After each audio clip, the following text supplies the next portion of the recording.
시청자 여러분 안녕하십니까? 안녕하십니까? 북한의 이모저모를 살펴보는 김여주 박사님 모시고 이야기를 나눠보겠습니다. 오늘은 북한의 이 학교에서 이루어지는 세뇌 교육에 대해서 이야기를 좀 하겠습니다. 사실은 이 한국에서나 또 세계에서 많은 사람들이 공산주의가 대부분 무너지는데 네.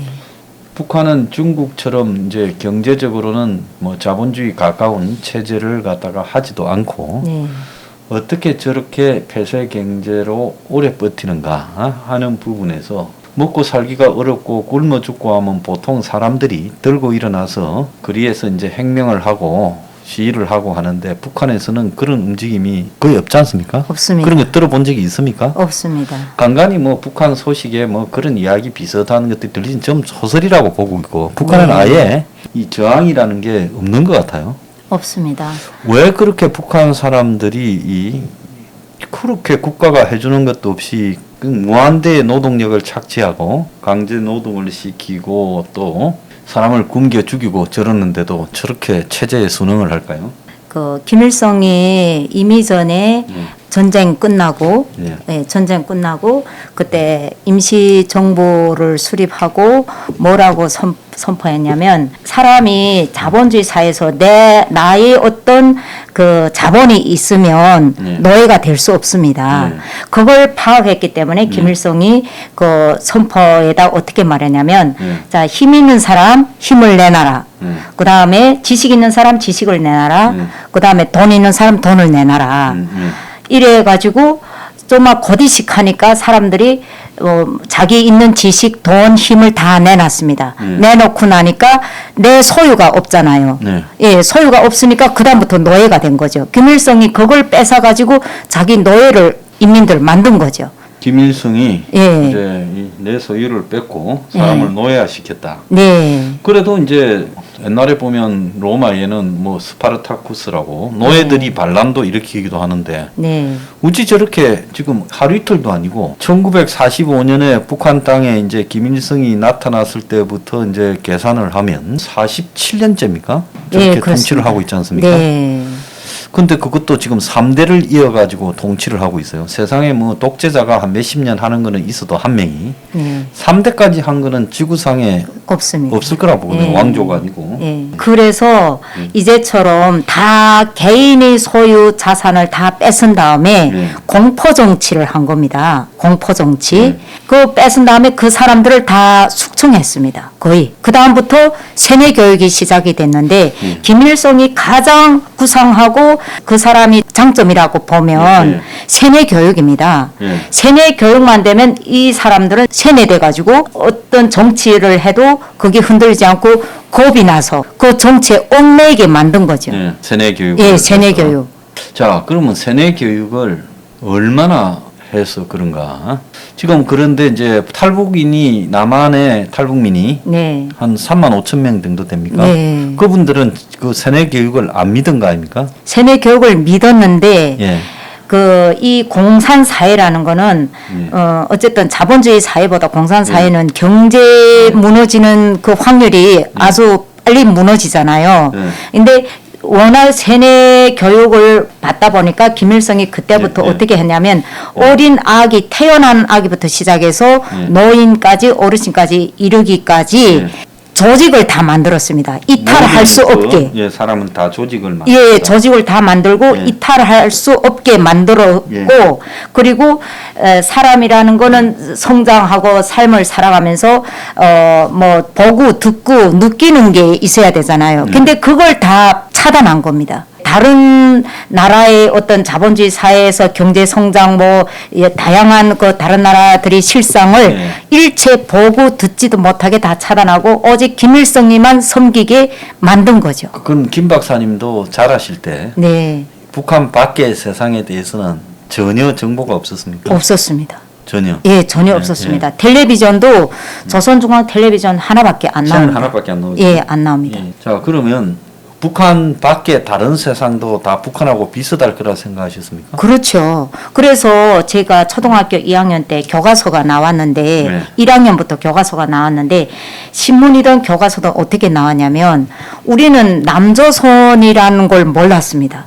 예, 몰랐는데 지금 우리나라는 지도가 하나다. 예. 근데 절반이 지금 38선이 가로막혔는데 저쪽 남조선은 밑에 가로로 줄 치고 거기는 까만 이렇게 밤이라는 걸 형성시키고 네. 그다음에 북한은 밝은 세상 네. 햇빛이 창창 비쳐드는 그런 밝은 세상을 이렇게 형상해가지고 우리는 김일성이 은혜와 사랑 뭐 이런 덕분에 이렇게 햇빛 밝은 그런 지상낙원에서 살고 남조선은 지하에서 사는 것처럼 그렇게 형상을 해서 그 어릴 때부터 교과서에 그렇게 나왔고 그리고 남조선 어린이들은 월사금도 못 내서 학교도 못 가고 헐벗고 굶주리고 깡통을 차고 이러고 다닌다. 근데 누구든 공짜로 다 학교에서 가르쳐 주고 있다 뭐 예, 이렇게 그렇죠. 얘기하겠네. 예. 우리 어머니당이 이렇게 좋기 때문에 너네들은 남조선과 비교도 안 된다.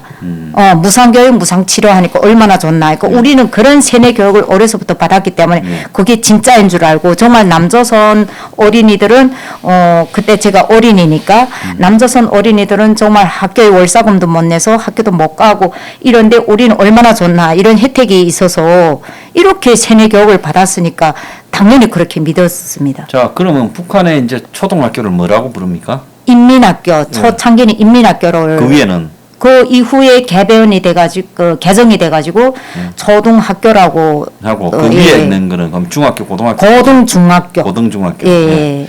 그럼 북한의 그 인민학교 네. 거기에서는 세뇌 교육을 어떤 방식으로 시킵니까? 벌써 어린이집에 들어갈 때부터 아기 뭐 젖 먹는 아기 몇 개월 된 어린이부터 다가서라는 어떤 조직 생활을 하고 거기에서 또 졸업하면 유치원도 조직 생활하고 그다음에 학교 들어갈 때는 자동으로 인적 사항이 또 그 학교에 다 들어가니까 학교에 가서도 조직 생활 하는 겁니다.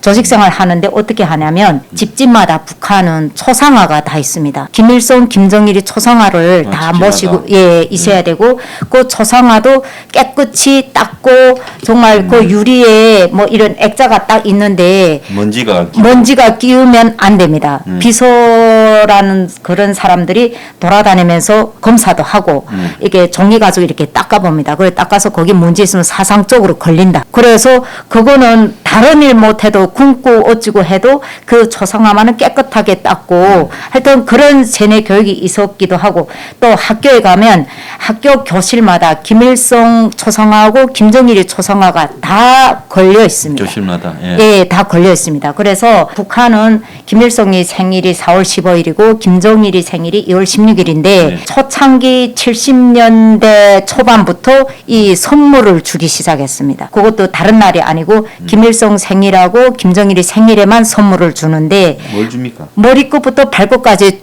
다 줬습니다. 줬는데 어떻게 줬냐면 학생 교복에 뭐 학용품에 뭐 사소한 신발까지 또 거기에 뭐 학용품 뭐 교과서 뭐 책 같은 거 한 2권 정도에다가 그다음에 그 초등학교 초창기는 대학교까지 단과료를 줬는데 그 다음부터는 단과료가 없어지고 초등학교만 유치원하고 초등학교만 단과료를 줬는데 거기서 한 1kg 정도 껌 5개 뭐 과자에 사탕에 이렇게 해가지고 1kg를 해가지고 줬습니다.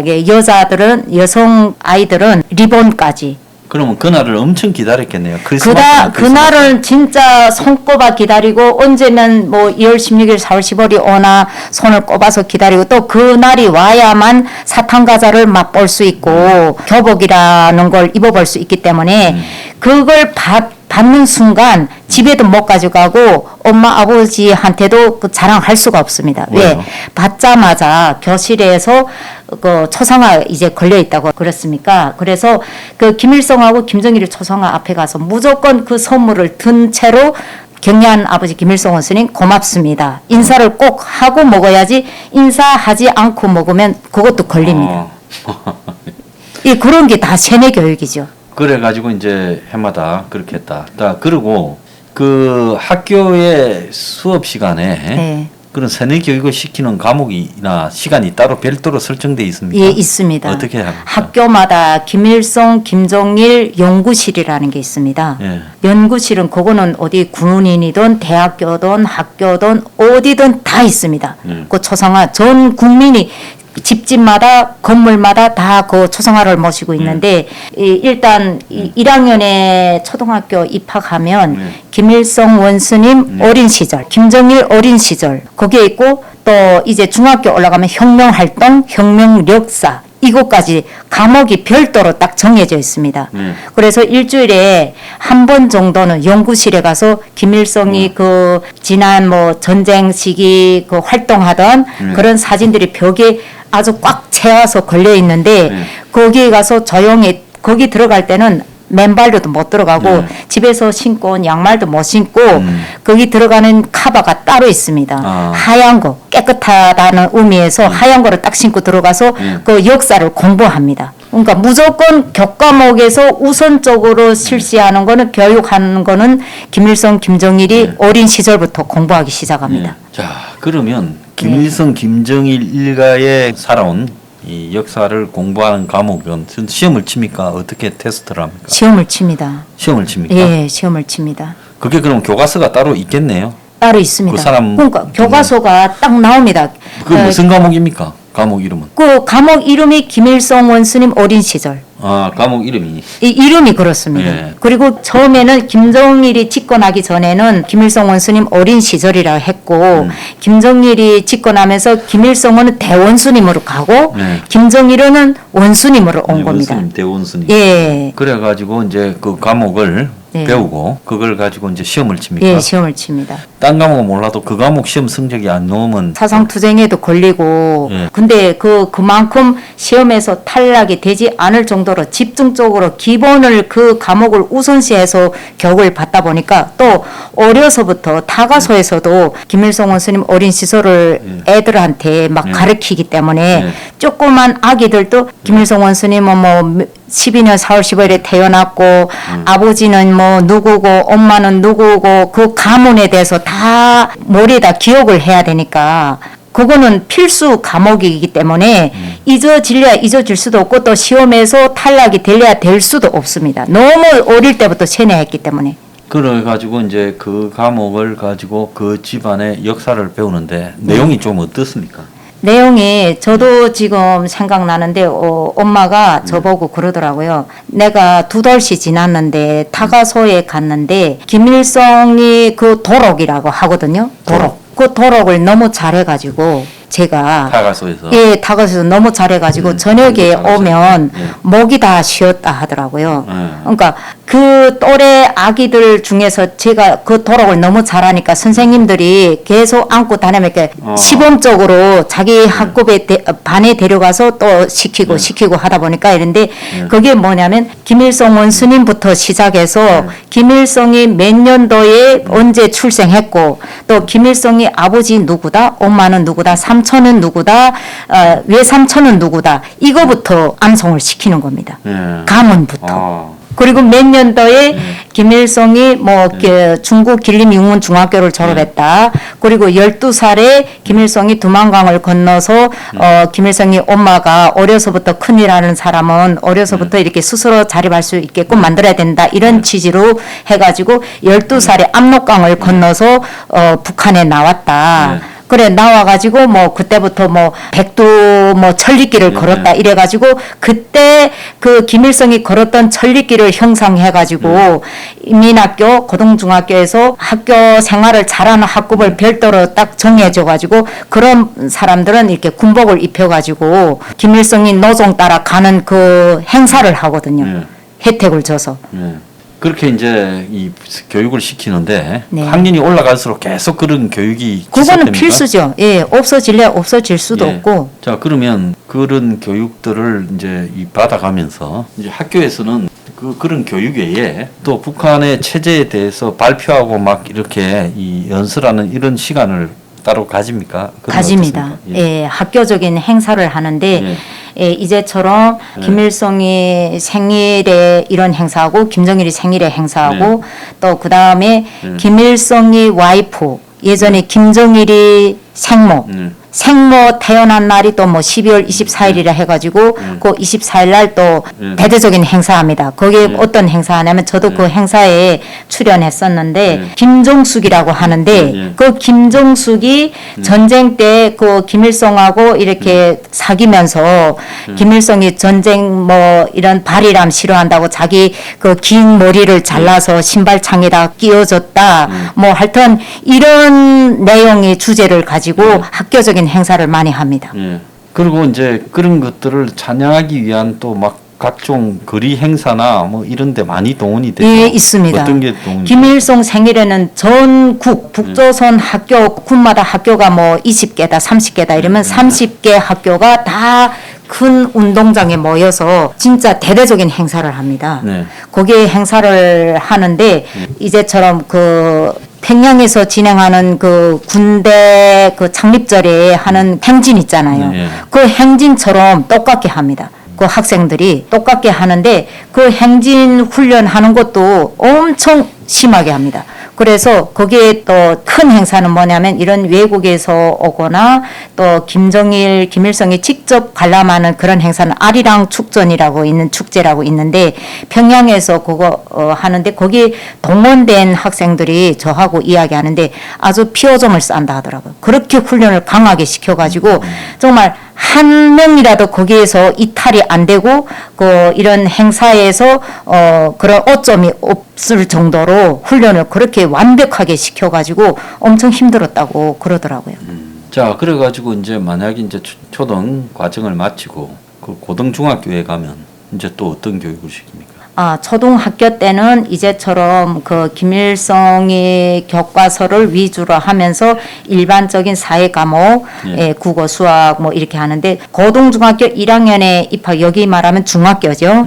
중학교에 올라가서면서부터는 외국어 수업이 추가로 됩니다. 외국어가 추가로 되는데 세 개 나라어를 배워줍니다. 어떤 거를 배웁니까? 러시아어, 그 다음에 영어, 중국어. 영어도 배우구나. 예. 그 영어를 배울 때 어떤 생각이 들었습니까? 저는 중학교에 올라가면 다 배워주는 게 아니고 만약에 예를 들어 8개 학급이다 이렇게 할 때는 영어하고 중국어는 전 학생이 다 배워주고 러시아하고 영어는 반이 쪼개져 있습니다.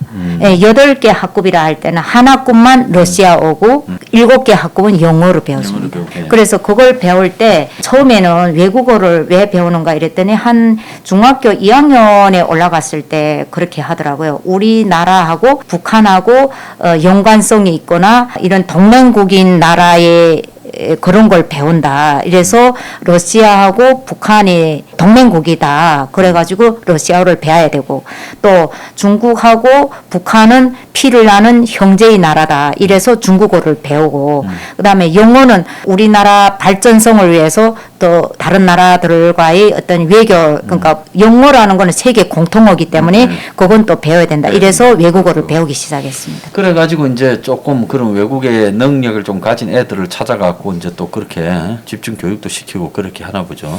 아니 집중 교육은 없습니다. 왜냐하면 북한은 사교육이 없기 때문에 사교육이 없고 그냥 이제처럼 러시아반은 러시아어를 배우고 중국어하고 영어는 또 영어는 따로 또 8개 학급이 배우고 이랬는데 그걸 졸업 다 한 다음에 뭐 별도로 뭐 영어 학원, 러시아 학원 이런 게 없이 6학년까지 다 다니고 그걸 졸업한 다음에 대학교 갈 때 수능 시험 봐서 내가 수능에 합격이 됐다. 그러면 어디 교원대학을 갈 것이다. 이렇게 하면 교원대학에 가서 내가 전공하는 과목을 선택을 해서 그 과목에 대한 전공을 하는 거죠.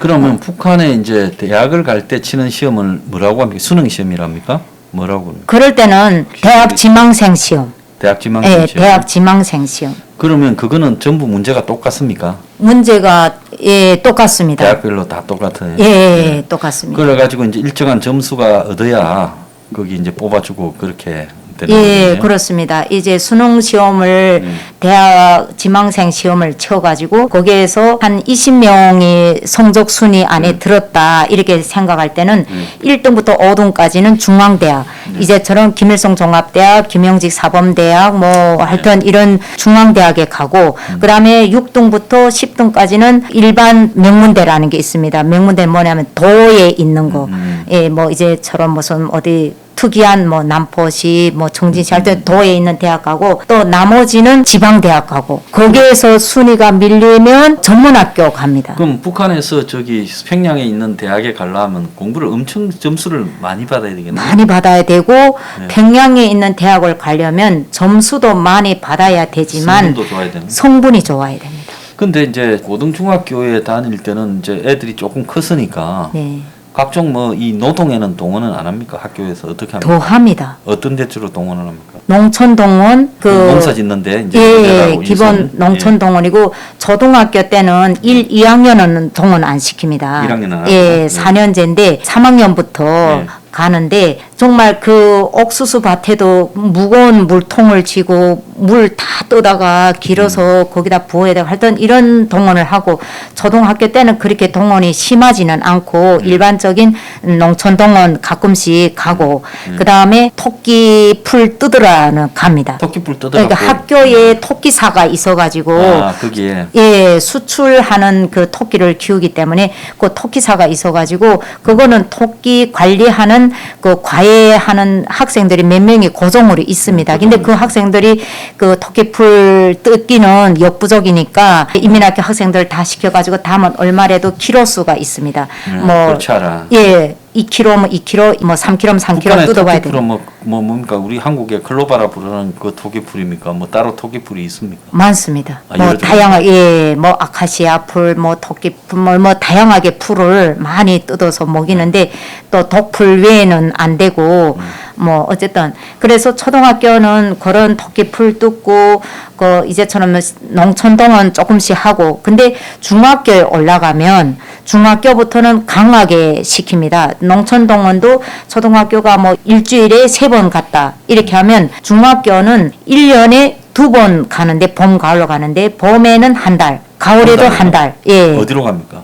해당 그 주변의 농장에 가서 기숙사 하면서 아, 있습니다. 그러면 거기서 먹고 자면서 집에 네, 가고 그것만 네, 하겠네요. 네. 봄에는 주로 이제 모내기 처리하고 가을에는 추수 처리하고. 그렇습니다. 예. 그래 하고 그다음에 중학교는 또 북한은 학교의 자체가 난방이 되어 있지 않고 난로를 피우다 보니까 목탄 같은 걸로 나무로 뗍니까? 석탄. 석탄으로. 예, 석탄을 떼는데 그 석탄을 지피기 전에 불이 빨리 붙을 수 있는 솔방울이가 있습니다. 솔방울. 마른 솔방울. 예, 갖고. 산에 올라가서 산이 워낙 많다 보니까 산에 가서 그 땅에 떨어진 솔방울을 한 사람이 한 마다씩 주워 오라. 그 자주 학교에서 조직합니다. 그래서 같이 가서 그 솔방울을 다 뜯어서 받칩니다. 그러면 큰 창고에다 다 저장해 놓고 그 솔방울 타갈 때도 그 내일에 내가 당번이다. 불 피우는 당번이다 할 때는 그 당번이 가서 한 바게트씩 타옵니다.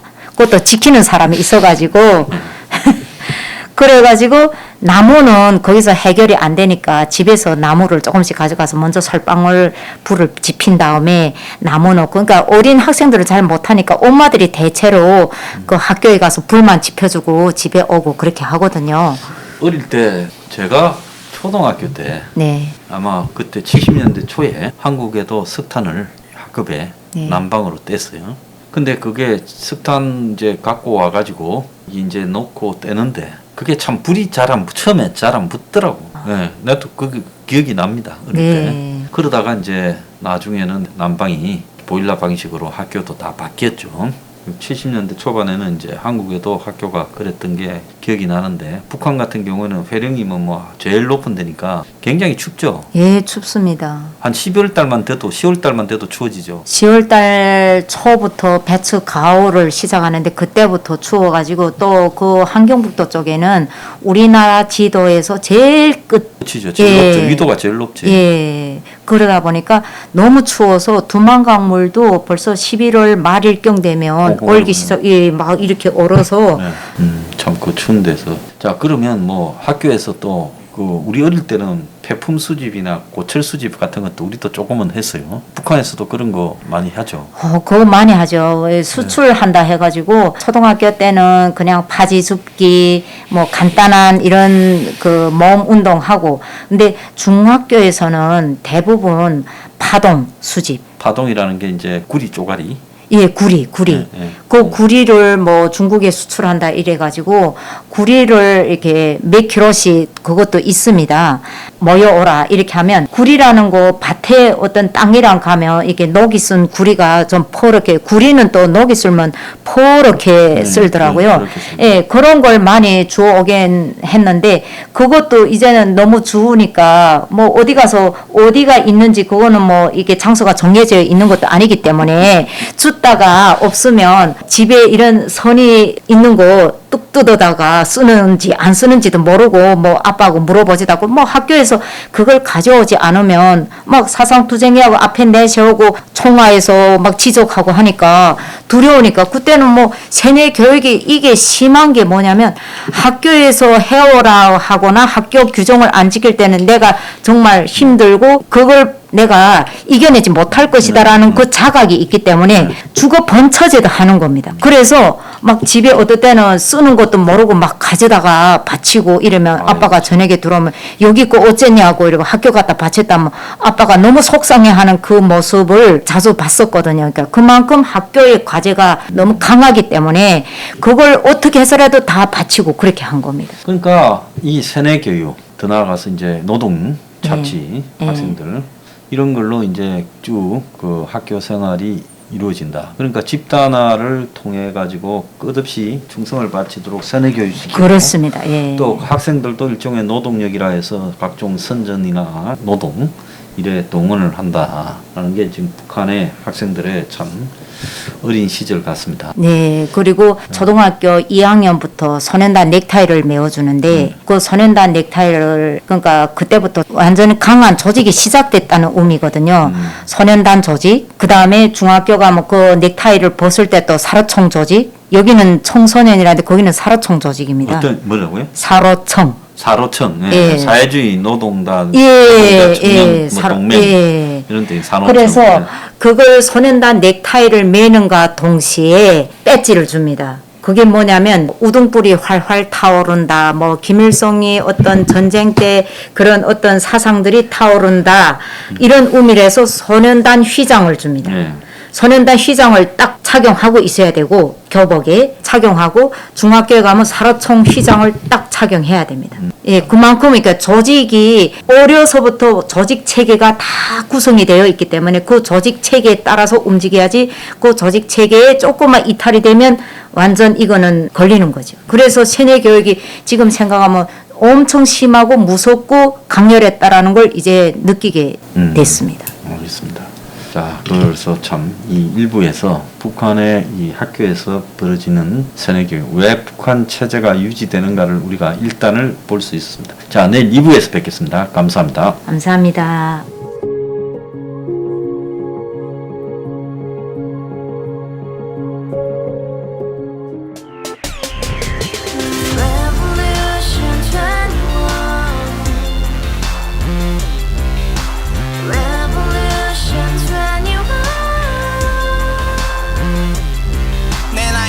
월세 30 코인빚만 300 서울에 온 지 벌써 10년 아둥바둥 버텼지만 여전히 난 반지 하에 제왕 곰팡이 연문제약 내비랭 깡통 망통 완전히 폭망 고시원 창문만큼 작아진 내 꿈 연애 결혼 내 집 모든 게 헛꿈 1년 전 떠난 여친 울며 말했지 같이 써봤자 평생 가본 게 꼭꼭꼭하지 가바후스 700 나도 소유주 가바후스 700 나의 소주 택시기사 우라부지 마트 캐셔 우라무늬 우리 집안 다 털어봤자 후줄 그래 개선민 내미래 거기서 팍 끝난 거지 팍더 이상 노력 따윈 괴물이 스펙 찾아서 말리 비오는 날 알바 잘려 맨날 학원 날 개쳐 빨려 밤비 내리는 양화대교 홀로 걷고 있을 때 현수막에 아로 새겨진 평당 700짜리 아파트 다같이 소리 질러 혁명 21